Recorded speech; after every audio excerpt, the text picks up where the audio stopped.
Hello everybody and welcome back to CoolKvothe's Let's Play Dark Souls. In the last one we went our way through the back way of Blighttown, and in this episode we're going to take on the boss. It's another short one, kind of like the Moonlight Butterfly, but it's one of my favorite bosses, so I think you're going to like it.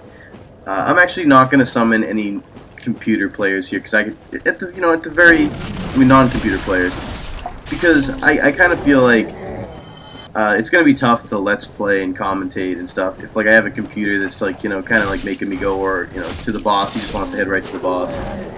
I have a method to my madness, and I kind of want to show everything that I want to show. So I'm not gonna make any summons that way. I might summon Man-Eater Mildred. I'll make a split-second decision once I get in front of the boss here, but she doesn't really do much against the boss anyway, so it shouldn't be that big a deal. Now, the one thing I forgot to do last time is use the Rusted Iron Ring in this area, which is super useful. As you can see, I'm running full speed through this stuff, and even though I'm poisoned, which, by the way, you're probably going to get poisoned. It's almost impossible to get all the way over to the boss without getting poisoned.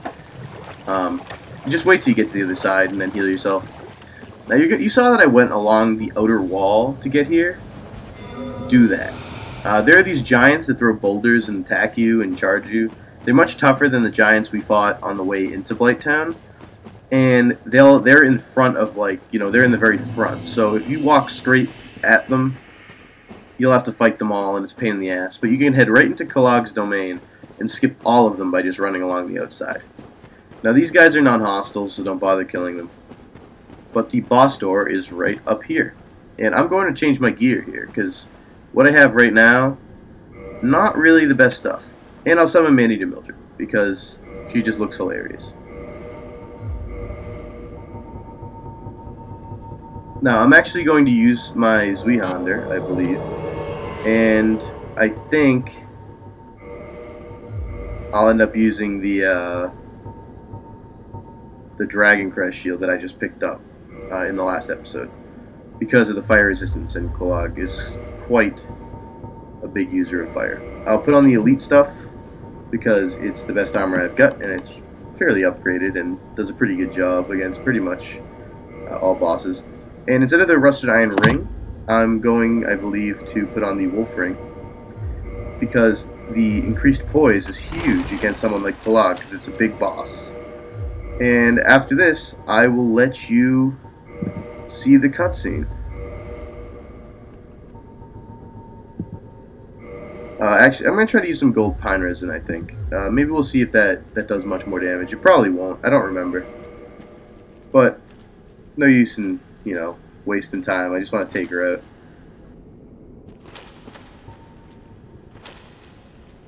Alright, so, let's head in.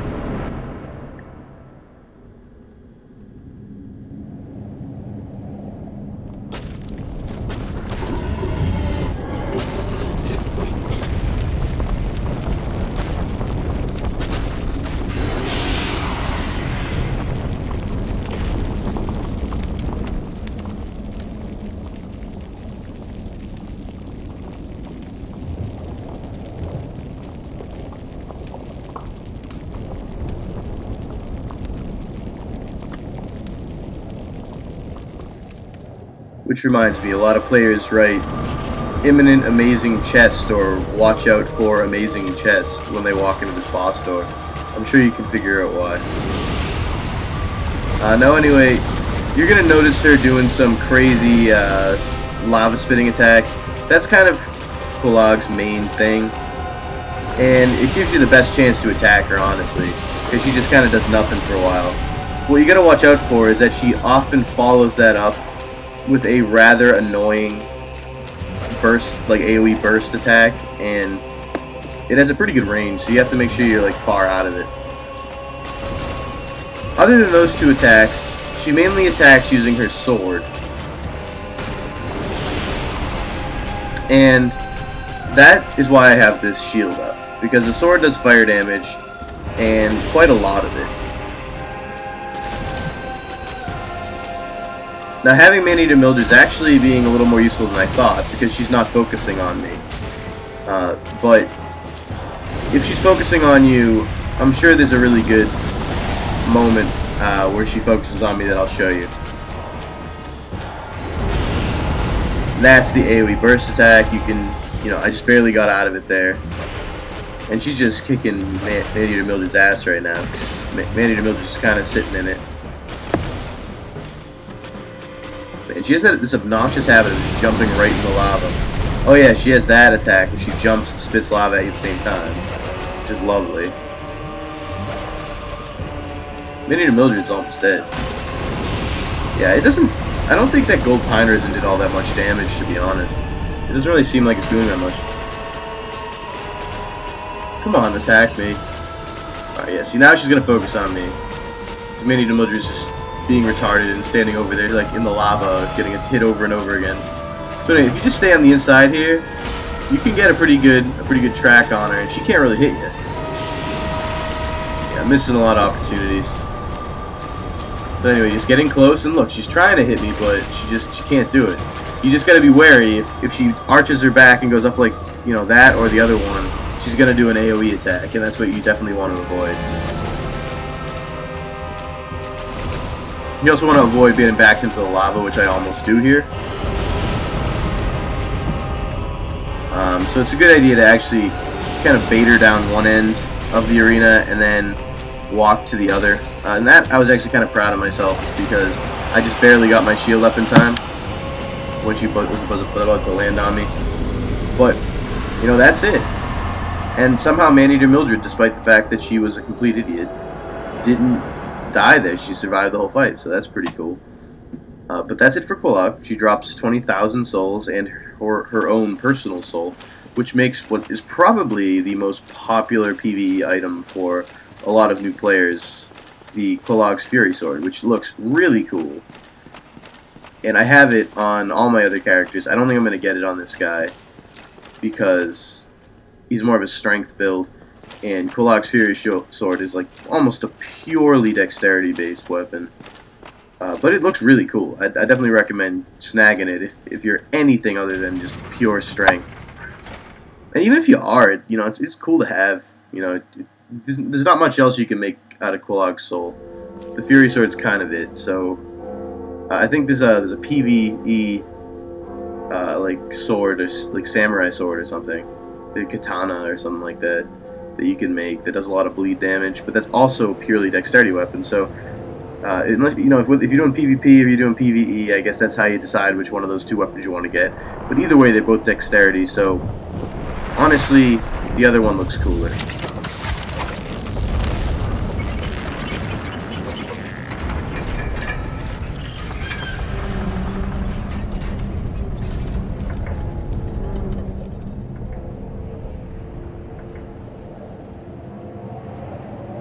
And we've opened up the next area. That would be Sen's Fortress, which is probably my favorite area in the entire game. And that's where we're going to go to in the next episode. But for now, I want to show you one cool place you can go to here. You don't have to roll down like I did. I just decided to be a badass. There is stairs. Now that area directly in front of me, that is the path you have to go to get to the next area from this one. But you can also knock down that wall like I just did, and you find this secret bonfire. Oh dear, what have we here? Are you a new servant? You answer yes. But you have no eggs. Ah, no matter. Go along and have audience with our fair lady. I pray that you will mind your manners. Yep, and the eggs here are actually the things I was talking about in Darkroot Garden. They'll actually replace your head, kind of like a helmet. You can't wear a helmet anymore if you have them, and you get them for being in this covenant. But you don't, not like automatically, as you're gonna see.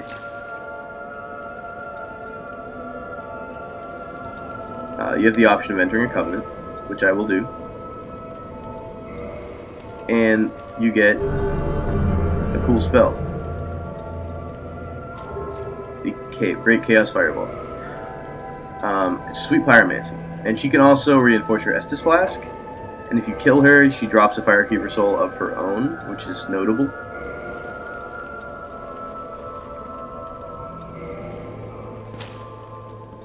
But anyway, This is already kindled, which is cool because this is a fire keeper. And basically, you should, you know, I'd recommend using that pyromancy spell. It's pretty damn powerful, even with an unupgraded pyromancy flame. But I'm actually gonna up my attunement 1, so that way I can use I can use that and another spell. It takes up 2 slots, the Chaos Fireball. And if I want to use another spell, be it Heal or Fireball, I'm gonna need 3 total attunement slots. So if you're wondering why I spent money on attunement there, that's why.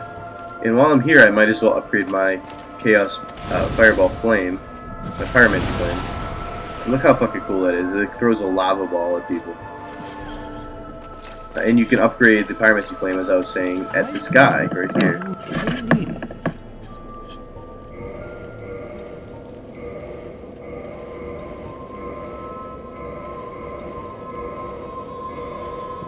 Alright.